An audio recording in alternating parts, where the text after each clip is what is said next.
നിത്യജീവിതത്തിലെ തിരക്കുകൾക്കിടയിൽ പഴയ ബാങ്ക് അക്കൗണ്ടുകളുടെ കാര്യം നമ്മൾ പലപ്പോഴും മറന്നു പോകാറുണ്ട്.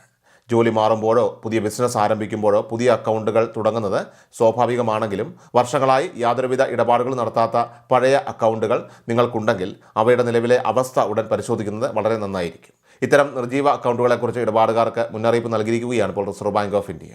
SMS, ഇമെയിൽ, പത്രക്കുറിപ്പുകൾ എന്നിവയിലൂടെയാണ് ബാങ്ക് ഉപഭോക്താക്കൾക്ക് RBI ഈ ഒരു നിർദ്ദേശം ഇപ്പോൾ നൽകിയിരിക്കുന്നത്. ഉദാഹരണത്തിന് ഇപ്പോൾ ക്ഷേമ പെൻഷനൊക്കെ ആണെങ്കിൽ ബാങ്ക് അക്കൗണ്ടുകൾ വഴി മാത്രം വിതരണം നടത്താനുള്ള ഒരു നടപടിയിലേക്ക് സംസ്ഥാന സർക്കാരൊക്കെ തന്നെ കടക്കുകയാണ്.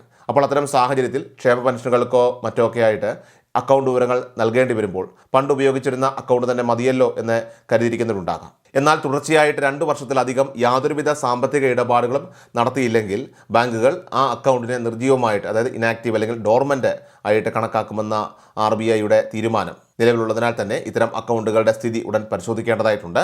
സാമ്പത്തിക മേഖലയുടെ സുതാര്യത ഉറപ്പുവരുത്താനും ഉപഭോക്താക്കളുടെ പണത്തിൻ്റെ സുരക്ഷ ഉറപ്പാക്കാനുമാണ് RBI ഈ നിർദ്ദേശം നൽകിയിരിക്കുന്നത്. അക്കൗണ്ടിൽ പണമുണ്ടെങ്കിൽ പോലും ഇടപാടുകൾ നടക്കാതിരുന്നാൽ അത് നിർജ്ജീവമാകുമെങ്കിലും അങ്ങനെ സംഭവിച്ചാൽ പണം നഷ്ടപ്പെടുകയോ ബാങ്ക് സ്വന്തമാക്കുകയോ ചെയ്യുമെന്ന ഭയം വേണ്ട.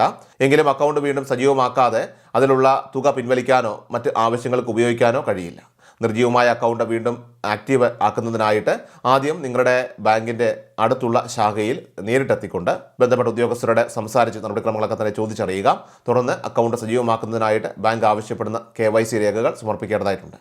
ഇപ്പോൾ നേരിട്ട് ബാങ്കിൽ പോയോ അല്ലെങ്കിൽ വീട്ടിൽ നിന്ന് തന്നെ വീഡിയോ KYC വഴിയോ രേഖകൾ പുതുക്കാനായിട്ട് സാധിക്കും. ബാങ്കിൻ്റെ പരിശോധനകൾ പൂർത്തിയായ ശേഷം നിങ്ങളുടെ അക്കൗണ്ട് വീണ്ടും പ്രവർത്തനക്ഷമമാകുന്നതായിരിക്കും. അതിനാൽ തന്നെ ഉപയോഗിക്കാതെ കിടക്കുന്ന അക്കൗണ്ടുകൾ ഉണ്ടെങ്കിൽ തീർച്ചയായിട്ടും ഉടൻ തന്നെ ആവശ്യമായ രേഖകൾ സമർപ്പിച്ചുകൊണ്ട് അവ വീണ്ടെടുത്ത് സജീവമാക്കും. എല്ലാ ദിവസവും വാർത്തകളും അറിയിപ്പുകളും ഡെയിലി അപ്ഡേറ്റ്സും ലഭിക്കാൻ ഇപ്പോൾ തന്നെ ചാനൽ സബ്സ്ക്രൈബ് ചെയ്യുക, ഫോളോ ചെയ്യുക, നിങ്ങളുടെ ലൈക്കും ഷെയർ നൽകി ഞങ്ങളെ സപ്പോർട്ട് ചെയ്യുക. നിങ്ങളുടെ അഭിപ്രായങ്ങൾ കമന്റ് ബോക്സിൽ രേഖപ്പെടുത്തുക.